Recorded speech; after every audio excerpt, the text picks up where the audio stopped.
안녕하세요. 김대리 성공시대 채널의 김대리입니다. 오늘은 구매대행, 중국 구매대행에 대해서 한번 이야기를 해볼 건데요. 제가 지금까지 중국 구매대행을 한 지는 한 2년 정도 됐고요.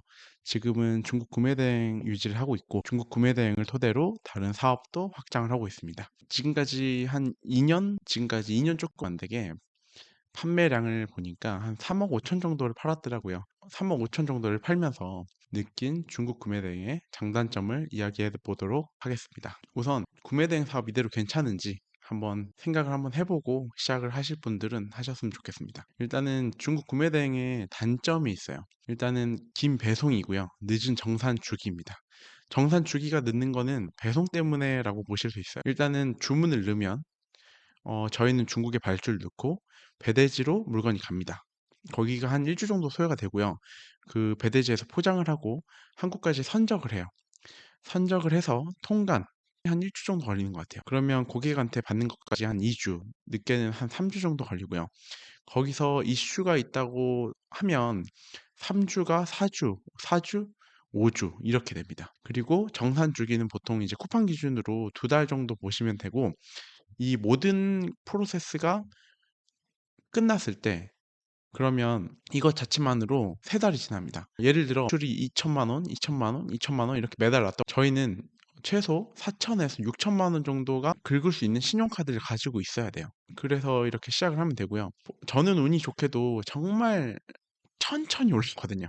정말 천천히 올랐기 때문에 자금 흐름에는 크게 문제없이 조금씩 벌면서 올라올 수 있었습니다. 이 부분이 가장 큰 단점이기 때문에 다들 사입으로 해야 된다라고 이야기를 많이 하는 것 같아요. 그 다음은 불확실한 제품으로 위험 부담입니다. 한 번도 보지 못한, 그리고 한 번도 사용해 보지 못한 제품을 고객에게 배송을 해야 돼요. 물론 구매 대행은 서비스업이니까 우리는 상관이 없다, 그리고 배송만 해주면 된다라고 이야기를 할 수도 있는데, 문제는 책임이죠. 책임은 셀러한테 있다는 거는 꼭 인지를 하셔야 되고요. 그 책임이 곧 손해가 되는 거니까 그 점을 꼭 확인하고 진행을 하셔야 됩니다. 최대한 이 점을 피하기 위해서는 배송 대행지에서 많은 걸 걸으셔야 되고요. 그 전에 상품을 주문하기 전에 그 중국 판매자한테 알리왕왕으로 어, 고객이 궁금한 것들은 반드시 물어봐야 됩니다. 세 번째는 사업의 확장입니다. 그리고 구매 대행은 본질 향상이 어려워요. 예를 들어 본질이라고 하면 뭐 프랜차이즈처럼 체인점의 개수를 늘린다든가, 아니면 물건을 재고를 많이 사입해서 한 번에 많이 보낼 수 있는 이런 식으로 본질 향상이 있어야 되는데, 구매 대행의 본질 향상이라고 하면 뭐 사업자 개설을 얘기를 할 수도 있어요. 근데 제가 볼 때는 사업자 개수를 늘리는 게 본질 향상은 아닌 거라고 생각을 하거든요. 그래서 다들 구매 대행에서 사입, 뭐 브랜드 이런 식으로 많이 넘어가는 것 같습니다. 그래서 구매 대행은 개인 통관 목적으로 하나만 통관이 가능하기 때문에 대량 주문이 좀 어렵습니다. 그리고 한 품목당 한 분에게 가는 거니까 주문량과 함께 CS가 엄청 늘어납니다. 그리고 마지막으로 구매 대행의 프로그램 비용 및 관리 비용이 있어요. 보통 이제 구매 대행을 한다 보면 제가 볼 때는 한 열에 여섯, 일곱 반자동 대량 프로그램을 쓰시는 것 같아요. 반자동 대량 프로그램 같은 경우는 제가 봤을 때 시중에서 15만 원에 30만 원 정도 하고 있고, 한 사업자 기준이니까 만약에 3개 사업자가 있다. 그거를 모든 프로그램을 돌린다라고 하면 약 90만 원 정도가 될 건데, 거기에 주문 처리 프로그램, 업로드 직원도 나중에 필요하겠죠. CS 직원도 마찬가지고, 그 다음에 사업자를 개설하기 위해서는 주소가 필요해요. 그래 보통 소사무실을 이용을 하는데 한 달에 뭐 정도?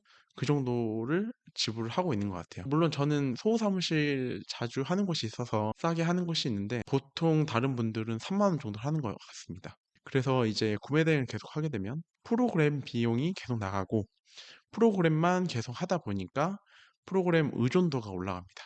해보신 분들은 알 거예요. 프로그램도 노동입니다. 네. 그리고 한 번에 매출을 확 띄우기가 어렵고요. 그 프로그램 안에서도 계속 관리를 해줘야 됩니다. 그런 단점이 있고요. 그 다음에 구매대행 장점입니다. 일단 저는 구매대행의 장점 때문에 이 사업을 시작을 했고요.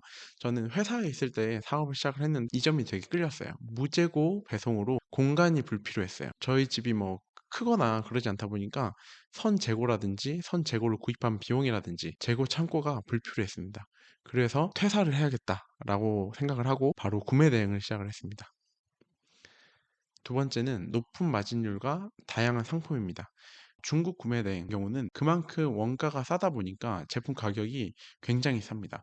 근데 저희는 중국에서 직접 사오기 때문에 거기에 가격을 어느 정도 올려도 한국에서 구매하시는 분들은 아, 이 정도 금액이면 살 수 있지라는 생각을 하고 사게 됩니다. 네, 그래서 중국 구매대행 같은 경우는 마진율이 25에서 35% 정도 되는 것 같고요. 저 또한 지금 30에서 35% 사이 정도 되는 것 같습니다. 3천만 원 매출이 나면 저희가 흔히 말하는 월천 이렇게 이야기를 하는 거고요. 세 번째는 KC 인증 관련 상품 통관이 가능합니다. 이거는 왜 그러냐면 해외 직구 관련해서는 법적으로 정해져 있어요. 개인 목적으로 통관 시 KC 인증 면제 품목이 있습니다. 그 리스트 안에서 저희가 소싱해서 판매를 한다면 분명히 사업업자와 차별성을 둘 수 있고요. 그리고 사입업자보다 시장을 빠르게 진입을 해서 그 시장을 점유를 할 수 그래서 저희가 보면 구매대행 제품 중에는 전자라든지 전기라든지 이렇게 KC 인증 면제 상품이 구매 대행에 적합한 것을 볼 수가 있어요. 그리고 네 번째는 온라인 사업을 맛볼 수 있습니다. 구매 대행 사업을 토대로 온라인상에 마케팅을 해서 판매를 하는 겁니다. 저는 반자동 대량도 했었고 하고 있지만 수동이 주로 했었고요.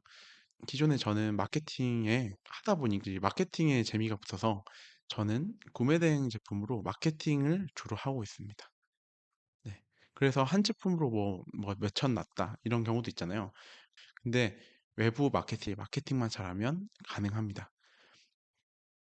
이렇게 중국 구매 대행 사업에 대해서 알아봤고요. 지금 저도 중국 구매 대행으로 사업을 시작했고 그 자금 플로우 가지고 다른 사업을 확장을 준비를 하고 있습니다.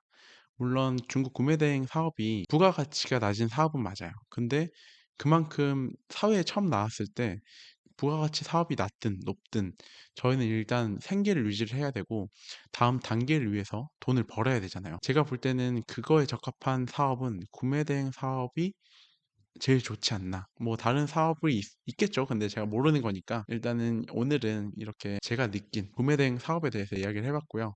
그러면 오늘은 여기까지 이야기를 드리고 다음에 다른 내용으로 다시 한번 찾아뵙겠습니다. 추가로 카카오톡 온라인 채팅방에 들어오면 그 3, 4분기, 4, 4분기 통합으로 재능기부 모임을 하고 있거든요. 오프라인으로 많이 진행을 하고 있으니 참여해서 많은 지식과 정보도 얻어가길 바랍니다.